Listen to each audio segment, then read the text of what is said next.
Hey there, Tony Vaughn here. Before I start the show today and introduce my guest, I wanted to kind of give you a little bit of background about how this all came about, a little bit about me and why I wanted to do this.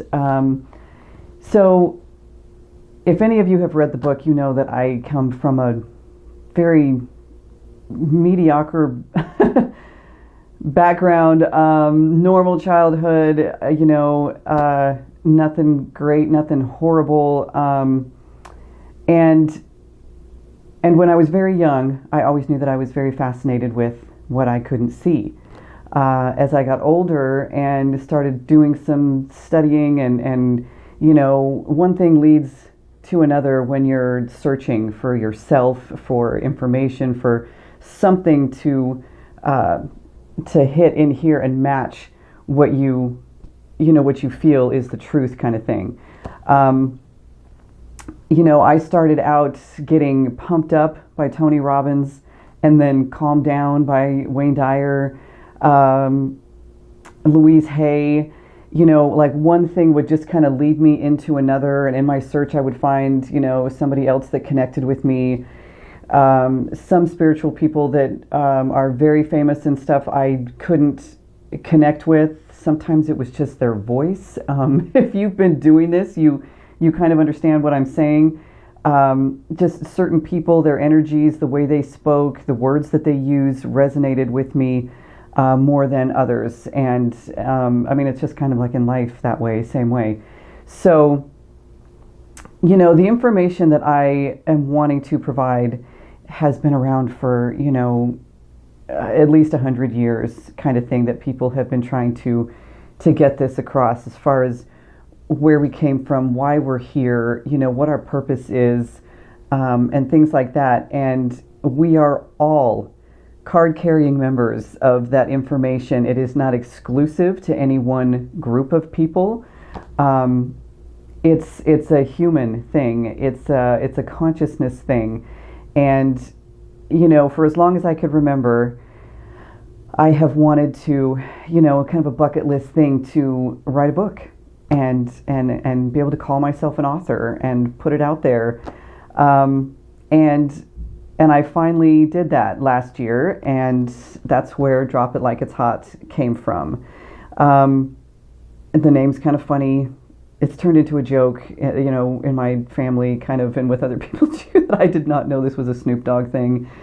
This came from something that my husband said to me when I was going through a hard time in my life, and I loved the simplicity of it. And so I did write the book, marked it off the bucket list. As of next week, it will be a bestseller. It is a pocket guide. I just want to show you. You can see how thin this is, but it is just full of information that I had collected and wanted to share with you that is so simple. We just complicate everything. We feel like the answer to our problems has to match the intensity or the size of our problem, and it's just not true. A teenager, all the way up to somebody older can glean information from this book and give you ways of getting over your blocks. I think it's important to understand where they come from. It makes it easier to understand how to get rid of them when you do that. You can purchase the book on Amazon, Barnes & Noble, or you can go straight to my website at dropitlikei'tshot.org. It's also available in audiobook and ebook form on Amazon and Barnes & Noble. So Outside the Box came from just my idea of wanting everybody, not just people that are already into the spiritual teachings and things like that. I wanted everybody to be able to have access to this information and to start thinking outside the box, get out of the social norms. I am a very spiritual person, but I'm tatted up, I have tattoos. I swear on a regular basis, sometimes there's no substitute for the F word. I'm a normal person that likes to do normal things. I have a glass of wine at night. not all the time, but sometimes. We are all enlightened beings. It's not exclusive to one group. You don't have to act or dress or speak a certain way to be enlightened. And so, on upcoming shows, I want you to be able to see the average person, the everyday person that has come from terrible circumstances in life and experiences and traumas and things like that, and how they are able to work past that and create an amazing life for themselves and manifest everything that they want. That's another thing that I really want people to understand, and that is information that is also in the book, is just how powerful we are, limitless that we are to create and imagine anything that we want to. And I am living proof with the book, with the show. You can have and do anything that you want. So, having said all of that, thank you so much for listening, and thank you for the opportunity to give you this information, to share these things with you. And I look forward to many, many shows of outside the box thinking. Thank you so much, and I'm going to introduce our guest. Hey everybody, this is Tony Vaughn with Outside the Box here on Xpnsion Network, and today I am with Aquarius Abye, who has the most amazing story and history and transformation, along with a book that's going to be coming out soon. So thank you so much for joining me today. You're welcome. Glad to be here. So let me start right in with some questions. You talked about how when you were young you were very lost, and why do you think so many young kids are lost today? Because misinformation. Nobody's telling them about their abilities or their gifts or what's their interest. Nobody's communicating. It's miscommunication that's causing so many kids to not want to be in school. The curriculum is not interesting to them. I mean, we all have gifts. I mean, that's what we need to find out. What gifts do you have? What do you want to be? Nobody asks you that. Yeah. They tell you what you're going to be. These are your options. You feel like part of that is they feel a lack of love. Maybe at home they don't know who they are, and they're not getting that anywhere. I went to school for until I got my GED or whatever, but I don't remember not one teacher's name. Not one teacher's name. Nobody had an impact on you. Nobody, got that close or allowed me to get close. They were there to do a job, and everybody is like, you go to school and you're in a bad mood, nobody cares. You're having an issue, go to the principal's office. Yeah. What's wrong, Aquarius? What's the problem? There's some teachers I'm sure that's out there, but I didn't experience that, so I can only speak for myself. But I think that's. And when you're lost like that, and you don't have a lot of love in your life, or you don't feel like you know who you are, what's that space like? What's the thought process like day to day? Obviously, there's not a lot you feel like to look forward to. What are you thinking? For me, it was just I was holding on to pain. So if you're holding on to pain, or you're not valuing yourself or your self-worth, or you don't even know who you are. So you're living in darkness, and so you're giving that and you're attracting that. So anything that's dark, that's what you're going to attract, because you're dark inside and you're holding on to it. Nothing can attach yourself to you unless you allow it. It's impossible. And anything on the other side of that feels insincere or fake. Yes. Yeah. So if somebody's trying to be kind or helpful, you mistrust that. You're thinking that they want something from you. Yeah. It's always, I got to give you this to get that, And so, you're afraid of that too. Kindness. And what are some examples or experiences that you've had that darkness was expressed from within you? I was expressed in everything I did, from the people I connected to. Like I said, you can only give what you have inside of you, so that's what I was giving. So it didn't matter. I did it by stealing, by me being mean to my siblings, to my mother, so it's just, we're all just sharing hate. And you're the oldest of 5 kids, right? Yeah, okay. Had an opportunity to perform a miracle, and I didn't, I was selfish. I was abusive. Yeah. And where do you think that came from? not knowing who I was or who I am. And so if you're lost and you're stumbling and stuff, I mean, you're going to trip other people up as well. Yeah. And that's what I did. So I mean, that's what we do. We pass along what's inside of us. So if I'm feeling bad about myself, that's what I'm going to give my siblings. It goes down. So, you know, I apologize to all of them, but at the moment, I didn't realize what I was doing. You don't know what you're doing. You didn't know any other way to act. That was the most natural thing to you. That was natural for me. I thought that was natural. Yeah. Okay. Was there ever anyone that you felt close to or trusted when you were younger? Anybody you could confide in or talk about how you were feeling or anything? No. No one. That must have been a really lonely place. Well, I mean, you have people that's doing the same things that you're doing. You know, you're out there committing. It's just like being in a gang. You know, you attract what you're right. But you couldn't confide in anybody, tell them how you were feeling. You know what I mean? To try to get any kind of guidance or any kind of different perspective or anything like that. There was nobody. Like I said, you know, you're living in darkness. You're thinking that's your natural state of being. So there's nothing wrong with that. Okay, so there was no reason to. There was no reason to communicate. All right, you know? All right, gotcha. So you're attracting people that want to do what you want to do. If I want to go do this, you're looking for people that want to do that with you.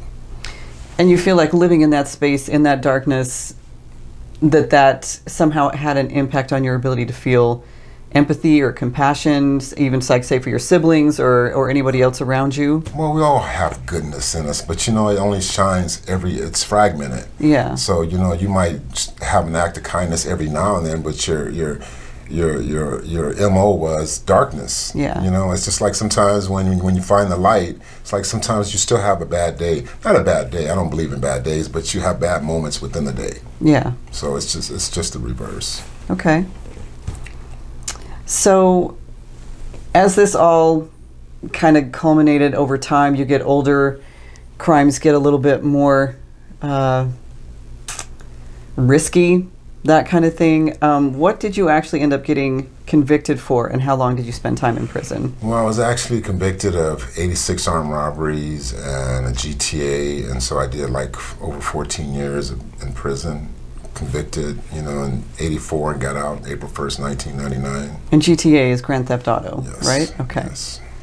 And boy, at that moment, what were you thinking when, I mean, that's a long time. You don't. And that's only a fraction of the time that you were convicted to do, right? Yes. Yes, well, I mean, in the beginning, they wanted to give me 80, and then they offered me, you know, 40, and then I didn't take that, and then they offered me 25, and I accepted that. I did over 14 years, and then I was released. And that's a long time to spend in prison. Did the people in there, I imagine a lot of them came and went just because that's the nature of it, but did that kind of become almost like your surrogate family at the time? Well, I mean, there's, like I said, the monsters, to me, monsters are created in society. That's why they're sent there. They're conditioned to believe that they're not worth anything, so you act like worthless. And so that's what I did. I didn't, you know, sit there and think about, like, my consequences. Because just like when you're, you know, in the light, you live in the moment. And so the same thing with darkness. You're living in the moment. You don't care about the consequences. But see, the difference with the light and the darkness is the light is that you're projecting, you know, your future. And it's the same thing with the darkness. But you don't see that in the darkness. But see, in the light, you know what you're doing. You know where you're going to be at. You see it. But in darkness, you don't see. You can't see. Yeah. So, did you end up ever keeping in touch with any of the people that you were? I mean, you know, or did you just want to kind of let that go? I wanted to. You know, I mean, there was, like I said, the day that I was released, I realized that there's a lot of good people in there that I left behind. But it's not like I can go and say, you know what, I'm not gonna take my release date and go back and I'm not gonna do that. You're not going to stay just to hang out with them? You have to move forward. Yeah. You have to move forward. And so I wanted to, but life was nothing like I thought it would be when I was released. I thought every day was going to be exciting because of the time that I did. I'm like, okay, life is good. But it's not, it's about your thoughts. So what were the biggest disappointments when you got out? That actually there was a code of respect in prison that doesn't exist out here. You know what I mean? Honestly, people will not reach over your food in prison. Here, the waiters reach over your food, and you don't know if they have crumbs or a hair fall. You don't know, and so that was not allowed. they bumped into you, they said, "Excuse me." People bump into you and say, "Why were you in my way?" Yeah. Out here. So yeah, it was. I couldn't believe it. I come out here, with this feeling like I'm going to be kind to everybody. I never trusted anyone before. I never was really kind to anyone. I didn't at that time. I still didn't know what love was, so I wasn't able to share that. But I wanted to try a different approach. And before you know it, it's like it's rude out here. Yeah. There's a lot of ugliness out here, and that's what I mean. The monsters are created out here and then sent there, and then I'm released, and I want to give it a shot. It's like, why even be kind? Nobody's receptive to that. Yeah. Okay. Yeah. So. And so, I mean, after 14 years, I'm assuming you get out and you're like, I'm not doing anything wrong. I mean, was straight and narrow? Was that your intention? Was that your, and if it was in the beginning, did that change? And if it did, how come? Well, see, in this system right here, you need money to survive. Yeah. And so the thing is that first when I was released, because of the 14 years, and then when I got released, I didn't leave my mother's porch for over a month. I was so paranoid that if there was a robbery that was committed and I fit the description, they would be knocking on my door. So I always needed an alibi. I always needed somebody with me. I took my 5-year-old nephew at the time to the beach just so I could have a witness if something went wrong. That's how paranoid I was. Wow. Yes. That's a terrible way to have to live. No, I mean, because like when you're incarcerated for that long, if you're not allowed to run unless you're running on the track. So if you hear people running, you're thinking that they're running to come get you. And if you hear keys, that means that the correctional officers are coming. So it was like you hear keys and yeah. I had to like really reacclimate myself. But I had help. Yeah. But it was a slow process. So did you know what you wanted to do before you got out? Kinda. There was this correctional officer in there. He was a kind man. He was a Christian man. And I didn't know what I was going to be. I didn't know what I was going to do. So every day he would pass along the paper to me after he finished reading it. Because I was the foreman in the laundry, and me and him had a kind of like a connection. He saw something in me that I didn't see in me at the time. So he suggested, like, why don't you become a truck driver when you get out? Because that's something that he had thought about doing. Because, he got tired of babysitting, because basically that's what he was doing. He wanted to be more active. He just sat on this podium in this chair and made sure that nothing went wrong. Yeah. So, and then I noticed, like, after looking at the paper a while, there was a bunch of jobs for truck drivers, transportation drivers. So that was the first thing I did, was seek on how to, after I got over my paranoia, and then, I mean, it didn't happen right away. There was, it's like you're searching for assistance. So it takes a while. Yeah. So it took me, I got out in April, so October. So just 6 months. Yes, but within that 6 months, you have to survive. Yeah. I mean, I went to the county building. I was on GR for a while. I got food stamps. I had a friend that was a drug dealer. And, when I ran out of money or food stamps or anything like that, I would ask him, like, can you help? So, every now and then he'd give me $200 or $100. But being a man and being prideful, you get tired of asking or begging for money. So one day I say, you know what, I'm tired of you giving me money. Give me some work.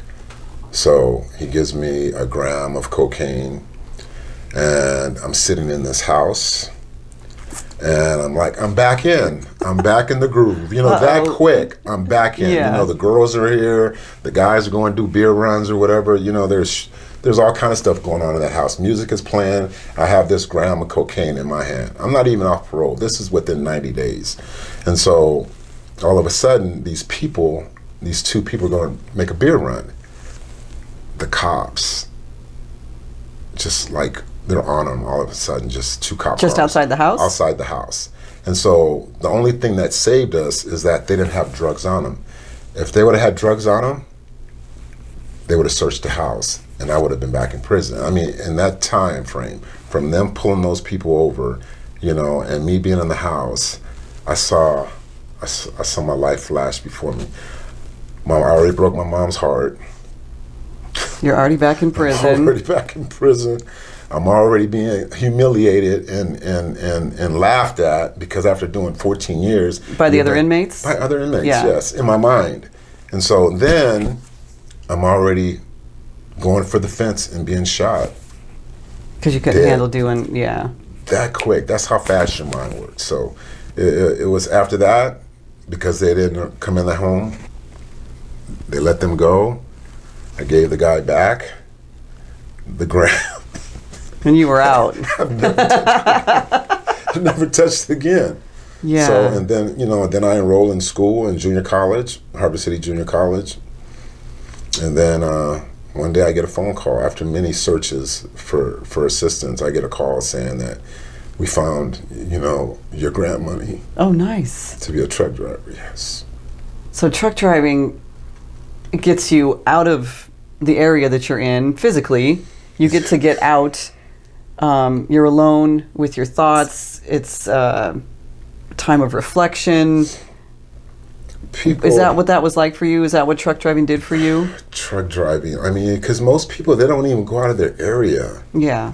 It's just like when I was in Harbor City. Where did I go? Wilmington. I worked in Long Beach. I mean, Goodwill was actually my first trucking job. Isn't that kind of around? Goodwill. Yeah. And they didn't care that I was incarcerated, I mean, they gave me a job, and they gave me an opportunity to learn how to drive trucks, even though it was a bobtail. It was a Class B job, but it was an opportunity to see more than Harbor City or Wilmington or Long Beach or Redondo Beach. I mean, it took me to many states. Yeah. I was able to see many, many sunsets in different states. So it was, I was able to find myself too. Yeah. So at what point, you're finally out, 6 months later, you've got your license, your CDL, so you're driving trucks. At what point do you start feeling a shift coming on? I mean, because you're happy to be out, but you obviously had a period where you almost ended up back in. So any kind of spiritual awakening hasn't really happened just yet. No, I mean, I was still, I had a route that took me from St. George, Utah to Long Beach, back and forth. And my favorite stop was Las Vegas. Oh, yes, no, I wasn't. I was still lost. I was still searching for myself. I was still listening to the noise, and I was still holding on to negativity and darkness. I'd go to the casinos and drink and end up doing, what drunk people do at casinos. Lose your money, end up in rooms that you're not supposed to be in, and stuff like that. So it wasn't, what happened with me is that you get tired of the pain. This is, after living for so long, you say, this can't be natural. Yeah. This can't be natural. This can't be the way. Because, I got tired of hurting people. Not physically, but, just sharing my pain with them. Yeah. And so one day I get on the truck, and I decided that I was tired of the negativity. Because it's everywhere, the newspaper, the news, sports. Yeah. So you're surrounded by it. So you actually have to make an effort, to a change. Conscious choice. Yes, but there's a voice inside of you saying, aren't you tired? Yeah. Aren't you? Because it's there. You can't hear it because the noise is so loud. But after you live a while, or maybe if somebody shares something with you, they tell you that there is something else. Yeah. It can change you. And so that's what happened to me. I changed what I was listening to. Oh, that basic, just on the radio. Just on the radio, because I was, if you ask a truck driver, he's got a schedule. He's talk radio, he's either Fox or CNN, he's either Republican or Democrat.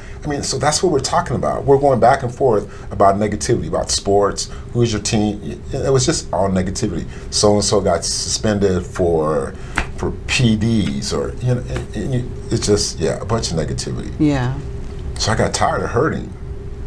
You have to be tired of hurting. And just change the radio station. Just change your frequency. Change what you're listening to. And that's what happened. And what did you change it to? Gospel music.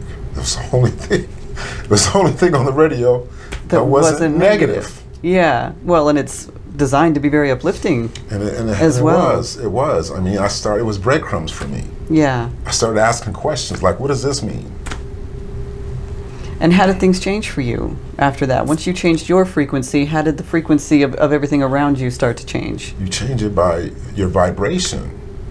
If you But how was that? How did that reflect itself to you? How did things change around you once you started to change? Perspective has a lot to do with it. So if you can see, you know, which you were doing wrong, your flaws, and then you got a new perspective, and then you say it was me the whole time. Yeah. You know, it was me. It was me. I was listening to the wrong stuff. So you became a dad later in life. Yes. Apparently never had plans to do so. No. I mean, being released from prison at 38. Yeah. God, You were kind of over that, yes, past that or whatever. yes. Okay. I thought, you know, my nephews and my nieces would be good enough for me. Yeah. So how did that change things for you? Well, I mean, Or did it? In the beginning, it didn't. You know, I mean, at the time, I think he was. I mean, before my transfer, before I started seeing something different. Yeah. I mean, he was still young, and so I was still out there, you know, going to the casinos. Right. You Okay. know, acting unnatural. You know, so but it wasn't. It's funny because I had this dream. Okay, I used to place my son on the balcony, second story balcony. You know, it's about like a 6-inch wide ledge. Yeah. And I would play with him and I'd sit him there and then I would pretend like I was leaving. And he would grab my shirt, and then I grabbed him. I did that a few times. But on this particular night, I had this dream that he fell. Oh. And then, and I grabbed him by his ankle, but he was slipping.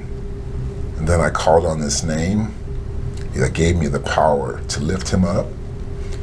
And when I woke up that morning, I had tears in my eyes, and I told him I'd never do that again. So that was showing me that there was something out there. Yeah. That was communicating to me, because we can still talk about that now. He's 16 now. He says, "I remember that, Dad. I remember that." So I mean, yes, he's had a big impact on my life. Somebody counted on me. Somebody I was responsible for, other than myself. Before it was just me. See, like I say to myself all the time, if it was just me, if it was just about me, I could live in a truck. Yeah. See, it's not just about me. Yeah. They had this famous quote from this famous actor that said, you know, if you're not doing things for others, you're not doing anything. Yeah. What else is the point? What's the point? Yeah. So I guess him being born, and then one day you realize, like, if I love him like that, then somebody else, you know, I've been loved the whole time. I didn't even know it. Walking around in darkness and passing along hate, and the whole time I've been loved, but I couldn't see. Yeah. Yeah. Well, those experiences when you're young create a filter for you and how you view the world and yourself, and there's no room for that there, for you to even see anything like that. Well, see, the thing is, there is nothing that can attach to us. We attach to it and we hold on to it. Yeah. The next thing you know, you're holding on to so much darkness that is blocking who you are. Yeah. I mean, it can't even get out. You feel heavy. Yeah. It's a sad story. Yeah. But it's not over though. So. No. Well, so yes, it ends up being a great story. Well, to where you came from versus where you're at now. And so I had heard you talk about before, so Dad wasn't around when you were young. No. Mom was single mom, took care of all 5 of you kids. And she, you know, like any single mother, struggled to be Pollyanna every day, you know, when she's got to work and still have the responsibility of 5 kids and things like that. She couldn't always be maybe the mom that you wanted her to be. She couldn't always show you the love that you wanted or needed her to show you to, because she was dealing with her own, you know, darkness at the time and frustration.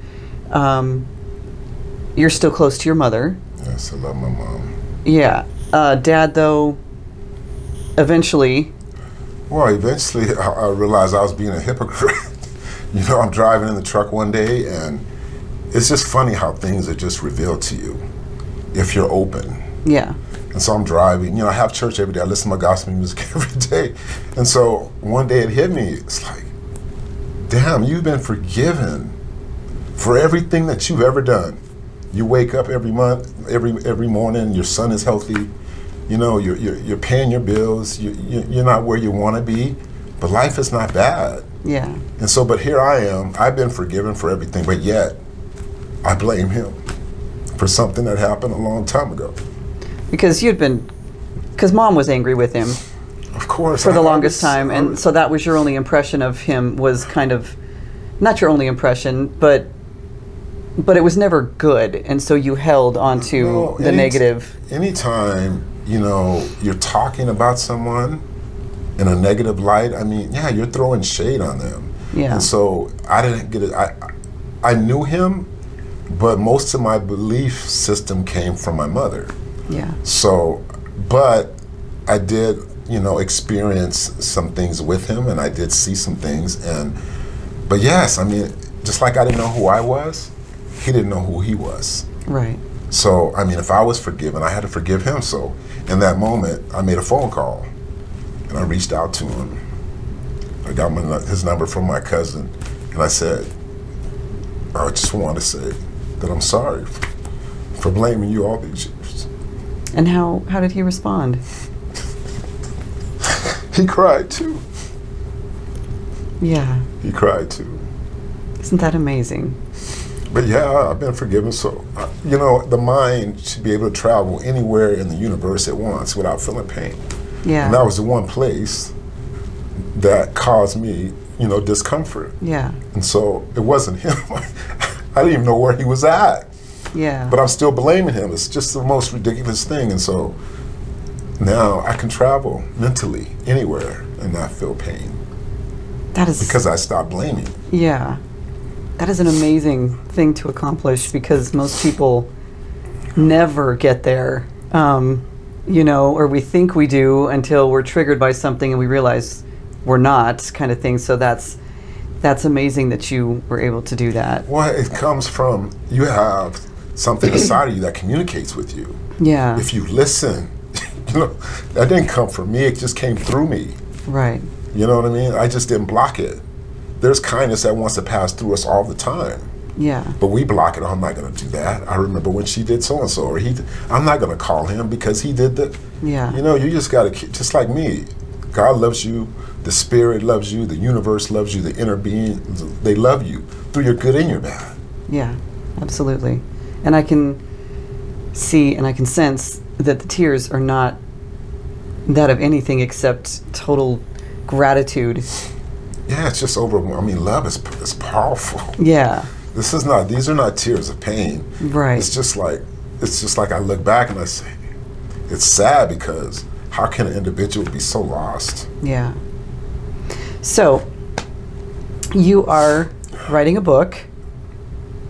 Yes. And what are you hoping this is going to do for other people? I don't have any idea.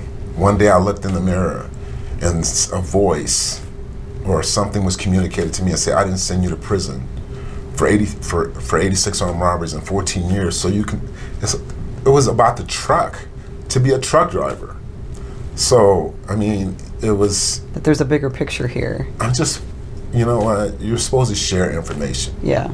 Not misinformation, but information. And that's all I'm doing. My book is just about sharing information. And what it do is what it do, That's well, and I heard you say in another interview that you would want your pain to be medicine for somebody else. Absolutely.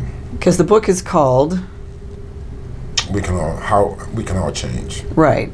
And you are a stellar example of that, and how we can come from such darkness and do a complete 180. Well, I'm not even, if regarding the system, the judicial system, I'm not even supposed to be here right now. Yeah. I'm not supposed to be here. As far as laws are concerned, I'm not. Right. Something was working on my behalf to have me here today. Yeah, absolutely. Because I'm not supposed to be here. That GTA was actually a carjacking today. Back then it was a GTA, but a carjacking is actually life in prison. I didn't harm anyone, but it's just, I'm blessed, fortunate, to be here. Yes, you are, and we are blessed and fortunate to have him on the show, sharing this experience as a like I said, a stellar example of what people can overcome, what you can go through and get past, and not only get past it, but then share that information to help other people. Here, by the way, is a picture of the book. I love the cover of this book. I feel like the visual of it is so powerful in letting you know that you're actually in a prison and we've created it ourselves, which is why that door opens from the inside. That's amazing.